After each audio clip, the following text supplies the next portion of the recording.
Hello my dear students, welcome to my YouTube channel. ನನ್ನ ಹೆಸರು ಆಯಿಷಾ ದೊಡ್ಮನಿ. ಇವತ್ತಿನ ಈ ವಿಡಿಯೋದಲ್ಲಿ ನಾನು SSLC ಪರೀಕ್ಷೆ 3 ಬರೆಯುತ್ತಿರುವಂತಹ ವಿದ್ಯಾರ್ಥಿಗಳಿಗೆ ಸಹಾಯ ಆಗಲಿ ಅಂತ ಹೇಳಿ ಗಣಿತ ವಿಷಯದಲ್ಲಿ ಬರುವಂತಹ ಸಮಾಂತರ ಶ್ರೇಣಿಗಳು ಎನ್ನುವಂತಹ ಪಾಠದ ಮೇಲೆ ಬರುವ 1 ಅಂಕದ ಮತ್ತು 2 ಅಂಕದ ಪ್ರಶ್ನೆಗಳನ್ನು ಡಿಸ್ಕಷನ್ ಮಾಡಲಿಕ್ಕೆ ಹೋಗ್ತಾ ಇದ್ದೀನಿ. ಸರಿನಾ? ಬನ್ನಿ ವಿಡಿಯೋನ ಸ್ಟಾರ್ಟ್ ಮಾಡೋಣ. ಒಂದನೇ ಕ್ವಶನ್ ಯಾವುದಪ್ಪ ಅಂತ ಕೇಳಿದ್ರೆ, an = 3n+2 ಆದಾಗ 3ನೇ ಮತ್ತು 4ನೇ ಪದವನ್ನು ಕಂಡುಹಿಡಿಯಿರಿ. ಇವ್ರ ಈ ಥರ 3ನೇ ಪದವನ್ನು ಕಂಡುಹಿಡಿಯಿರಿ ಅಂತ ಹೇಳಿ ಒಂದೇ ಕ್ವಶನನ್ನು ಕೊಡ್ತಾರೆ. ನಾನು ಇದರಲ್ಲಿ 2 ಕ್ವಶನನ್ನು ತೊಗೊಂಡಿದ್ದೀನಿ. ಓಕೆನಾ? ಸರಿ, ಈಗ ಫಸ್ಟ್ ಏನು ಮಾಡೋಣ ಅಂತ ಕೇಳಿದ್ರೆ, an = 3n+2 ಇದೆ. ಸರಿನಾ? ನಾವೇನು ಕಂಡುಹಿಡಿಬೇಕು? 3ನೇ ಪದವನ್ನು ಕಂಡುಹಿಡಿಬೇಕು. ಓಕೆನಾ? 3ನೇ ಪದ ಅಂತ ಅಂದರೆ ಅರ್ಥ ನಾವಿಲ್ಲಿ n ಜಾಗದಲ್ಲಿ 3 ಹಾಕಬೇಕು. 3 ಅನ್ನುವಂಥ ಸಂಖ್ಯೆಯನ್ನು ಹಾಕಬೇಕು. n ಜಾಗದಲ್ಲಿ ಮಾತ್ರ ಚೇಂಜ್ ಆಗುತ್ತೆ. n ಜಾಗದಲ್ಲಿ 3 3 ಕಂಡುಹಿಡಿತಾ ಇದ್ದೀವಿ. 3 ಇಲ್ಲೂ ಸಹಿತ n ಇದೆ ಅಲ್ವಾ? n ಜಾಗದಲ್ಲಿ ಏನು ಹಾಕಬೇಕು? 3. ಆಮೇಲೆ ಪ್ಲಸ್ ಇದೆ, ಪ್ಲಸ್ ಇಲ್ಲಿ 2 ಇದೆ, 2. ಓಕೆನಾ? a3 = ಇಲ್ಲಿ ಬ್ರ್ಯಾಕೆಟ್ ಇದೆ, ಬ್ರ್ಯಾಕೆಟ್ ಹಾಕಿದ್ದೀನಿ ಅಂತಂದರೆ ಅರ್ಥ ಗುಣಾಕಾರ ಮಾಡಬೇಕು ಹೇಳಿ. 3 3 9 ಪ್ಲಸ್ 2. a3 = 9 plus 2 11. ಹಾಗಾದರೆ a3 ಅಂದರೆ 3ನೇ ಪದ ಏನು? a3 = 11. ಅದೇ ರೀತಿ ಯಾವುದು ಪದ ಕಂಡುಹಿಡಿಯಲಿಕ್ಕೆ ಹೇಳಿದ್ದಾರೆ? 4ನೇ ಪದ ಅಂದರೆ an = 3n+2 ಇದ್ದಲ್ಲಿ ಈಗ n ಜಾಗದಲ್ಲಿ ಎಷ್ಟು ಹಾಕಬೇಕು? 4. a4 = 3 × 4 + 2. a4 = ಇಲ್ಲಿ ಬ್ರ್ಯಾಕೆಟ್ ಹಾಕಿದ್ದೀನಿ ಅಂದರೆ ಆಲ್ರೆಡಿ ಹೇಳಿದ್ದೀನಿ ಗುಣಾಕಾರ. 4 3 12 ಪ್ಲಸ್ 2. a4 = 12 ಪ್ಲಸ್ 2 ಎಷ್ಟಾಯಿತು? 14. ಹಾಗಾದರೆ a4ನೇ ಪದ 14, a3ನೇ ಪದ 13.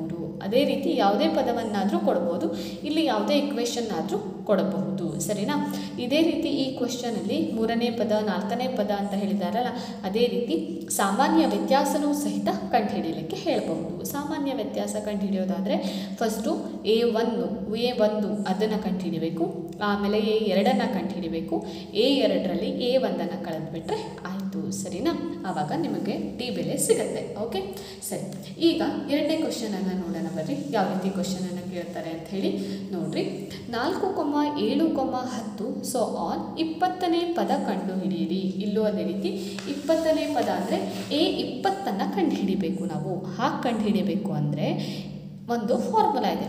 ಏನಪ್ಪ ಅಂತ ಕೇಳಿದ್ರೆ an = a+n - 1 × d ಅಂತ ಹೇಳಿ ಫಾರ್ಮುಲಾ ಇದೆ. ಸರಿನಾ? ಈಗ ಇಲ್ಲಿ a ಏನು, n ಅಂದ್ರೇನು, d ಅಂದ್ರೇನು ಅಂತ ಹೇಳಿ ಗೊತ್ತಿದ್ರೆ ಮಾತ್ರ an ಕಂಡುಹಿಡಿಯಲಿಕ್ಕೆ ಬರುತ್ತಲ್ವ? ಸರಿ, a ಅಂದರೆ ಯಾವತ್ತೂ ಚೇಂಜ್ ಆಗಲ್ಲ. a ಅಂದರೆ ಮೊದಲನೇ ಪದ ಅಂಥೇಳಿ ಅರ್ಥ. ಸರಿನಾ? ಇದಕ್ಕೆ a1 ಅಂತಲೂ ಕರೀತಾರೆ, a ಅಂತಲೂ ಕರೀತಾರೆ. a ಎಷ್ಟು? 4. ಆಯಿತಾ? ನೆಕ್ಸ್ಟ್ ಬರೋದು ಯಾವುದು? n ಅಂತಂದರೆ ಯಾವ ಪದವನ್ನು ಕಂಡುಹಿಡಿಯಲಿಕ್ಕೆ ಹೇಳಿರ್ತಾರಲ್ಲ ಅದೇ ನಮ್ಮ n. ಎಷ್ಟನೇ ಪದ ಹೇಳಿದ್ದಾರೆ? 20ನೇ ಪದ. ಹಾಗಾದರೆ n ಬೆಲೆ ಎಷ್ಟಾಯಿತು? 20. a ಕಂಡುಹಿಡಿದ್ವಿ, n ಕಂಡುಹಿಡಿದ್ವಿ, ಆಮೇಲೆ ಉಳಿದಿರೋದೇನು? ಡಿ ಆಲ್ರೆಡಿ ಮೇಲಿನ ಕ್ವಶನಲ್ಲಿ ಹೇಳಿದ್ದೆ ಅಲ್ವಾ? ಅಂದರೆ 2ನೇ ಪದದಲ್ಲಿ ಮೊದಲನೇ ಪದವನ್ನು ಕಳೆದ್ರೆ ಸಿಗುವಂಥದ್ದೇನು? ಡಿ. ಅಂದರೆ a2 - a1 = a2 ಎಷ್ಟಿದೆ? 7 ಮೈನಸ್ a1. a1 ಅಂತಲೂ ಕರೀತಾರೆ ಅಂತ ಹೇಳಿದ್ದೆ ಅಲ್ವಾ? a1 ಅಂತಂದರೆ ಎಷ್ಟು? 4. 7ರಲ್ಲಿ 4 ಕಳೆದ್ರೆ ಎಷ್ಟು? 3. ಹಾಗಾದರೆ ಡಿ ಬೆಲೆ ಎಷ್ಟಾಯಿತು? 3 ಹೇಳಾಯಿತು. a ಸಿಕ್ತು, n ಸಿಕ್ತು, d ಸಿಕ್ತು. a ಅಂದರೆ ಮೊದಲನೇ ಪದ, n ಅಂದರೆ ಯಾವ ಪದವನ್ನು ಕಂಡುಹಿಡಿಯಲಿಕ್ಕೆ ಹೇಳ್ತಾ ಇದ್ದಾರೋ ಆ ಪದ, ಡಿ ಅಂತಂದರೆ 2ನೇ ಪದ ಮತ್ತು 4ನೇ ಪದದ ವ್ಯತ್ಯಾಸ, 1ನೇ ಪದದ ವ್ಯತ್ಯಾಸ. ಓಕೆನಾ? ಸರಿ, ಈಗ ಬೆಲೆಯನ್ನು ಹಾಕೋಣ. a ಇದೆ, a ಹಾಕಿದೆ. n ಅಂತಂದ್ರೇನು? 20. 20ನೇ ಪದ ಅಂದರೆ a20 ಅದನ್ನು ಕಂಡುಹಿಡಿತಾ ಇದ್ದೀವಿ. a ಜಾಗದಲ್ಲಿ ಏನು ಹಾಕಬೇಕು?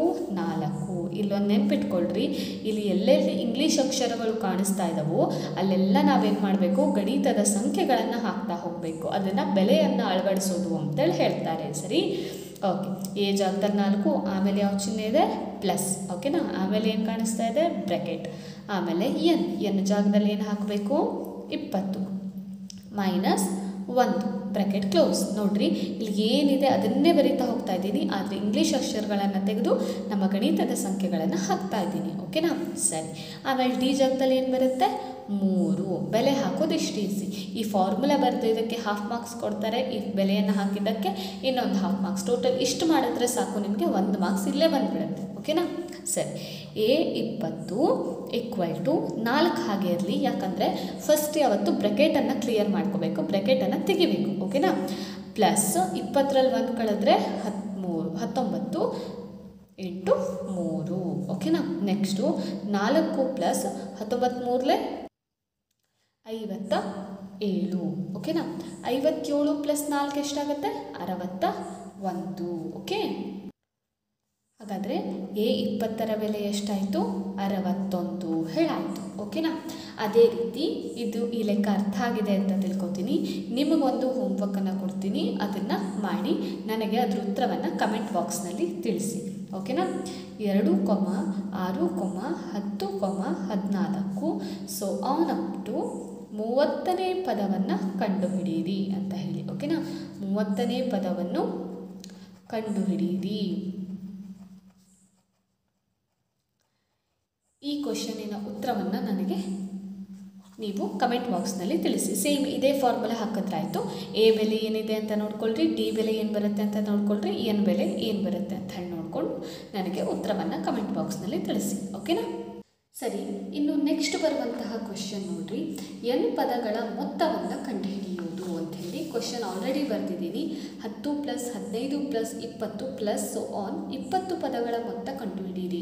ಇಲ್ಲಿ ನೋಡ್ರಿ, ಈ ಕ್ವಶನ್ ಕೇಳ್ಬೋದು 20ನೇ ಪದ ಕಂಡುಹಿಡಿಯಿರಿ, ಇಲ್ಲ ಅಂತಂದರೆ ಈ ಥರ ಪದಗಳ ಮೊತ್ತ ಕಂಡುಹಿಡಿಯಿರಿ ಅನ್ನೋದು ಕೇಳ್ತಾರೆ. ನೀವು ಈ ಮೊತ್ತ ಬರುತ್ತಲ್ಲ ಅದ್ರ ಮೇಲೆ ಕಾನ್ಸಂಟ್ರೇಷನ್ ಮಾಡಬೇಕು. ಮೊತ್ತ ಬಂದ ತಕ್ಷಣ ಮತ್ತೊಂದು ಎಕ್ಸ್ಟ್ರಾ ಫಾರ್ಮುಲಾ ಬರುತ್ತೆ. ನಾರ್ಮಲ್ ಆಗಿ ಪದವನ್ನು ಕಂಡುಹಿಡಿಯಿರಿ ಅಂತ ಹೇಳಿದ ತಕ್ಷಣ AN ಫಾರ್ಮುಲಾ ಹಾಕಿದ್ರೆ ಆಯಿತು. ಓಕೆನಾ? ಇನ್ನು ಮೊತ್ತ ಕಂಡುಹಿಡಿಯಿರಿ ಅಂತ ಹೇಳಿದಾಗ SN ಫಾರ್ಮುಲಾ ಅಂತ ಇದೆ.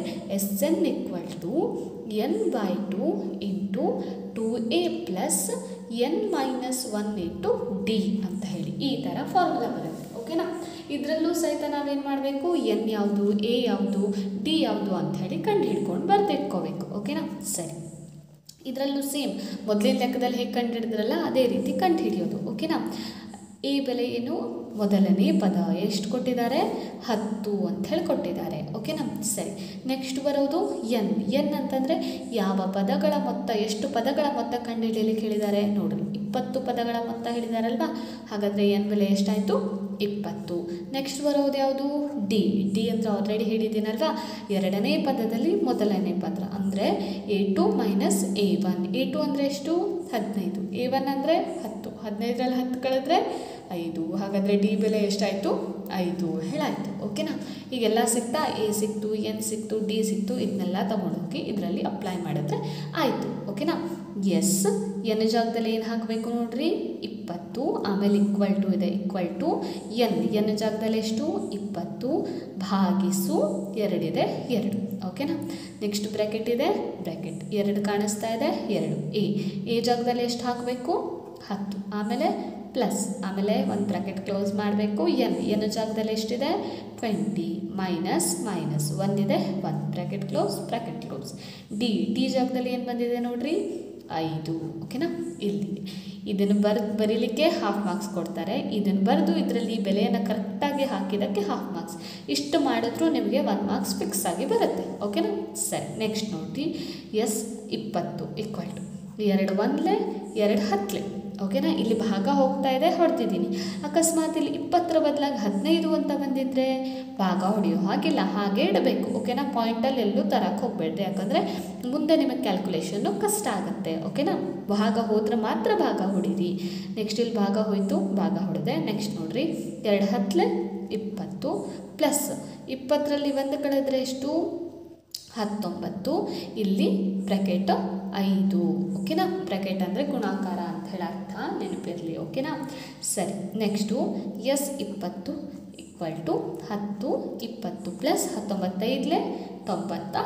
5. ಓಕೆ, ನೆಕ್ಸ್ಟು 10 ಇದೆ, 20 + 95 ಅಂದರೆ 115. ಓಕೆನಾ, S20 ಬರೀಲಿ. Next S20 = 115 × 10. ಈ ಬ್ರ್ಯಾಕೆಟ್ ಅಂದರೆ ಗುಣಾಕಾರ ಅಂಥೇಳಿ ಅರ್ಥ ನೆನಪಿರಲಿ. 115 × 10 ಅಂದರೆ ಏನರ್ಥ? 1150. ಹಾಗಾದರೆ 20 ಪದಗಳ ಮೊತ್ತ ಎಷ್ಟು ಬಂತು? 1150 ಅಂಥೇಳಿ ಬಂತು. ಓಕೆನಾ, ಈ ಲೆಕ್ಕ ಅರ್ಥ ಆಗಿದೆ ಅಂತ ತಿಳ್ಕೊತೀನಿ. ಸರಿ, ಈಗ ನಿಮ್ಗೊಂದು ಲೆಕ್ಕ ಕೊಡ್ತೀನಿ, ನೀವೇನು ಮಾಡಬೇಕು? ಆ ಲೆಕ್ಕವನ್ನು ಸಾಲ್ವ್ ಮಾಡಿ ಉತ್ತರ ಏನು ಬರುತ್ತೋ ಅದನ್ನು ಕಮೆಂಟ್ ಬಾಕ್ಸ್ನಲ್ಲಿ ತಿಳಿಸ್ಬೇಕು. ಓಕೆನಾ, ಸರಿ. ಏನಪ್ಪ ಕ್ವಶನು? 2 + 7 + 12 + so on 10 ಪದಗಳ ಮೊತ್ತ ಕಂಡು ಹಿಡಿಯಿರಿ. ಸರಿನಾ? ಓಕೆ, ಈ ಕ್ವಶನನ್ನು SN = ಏನಂತ ಹೇಳಿ ಕಮೆಂಟ್ ಮಾಡಿರಿ.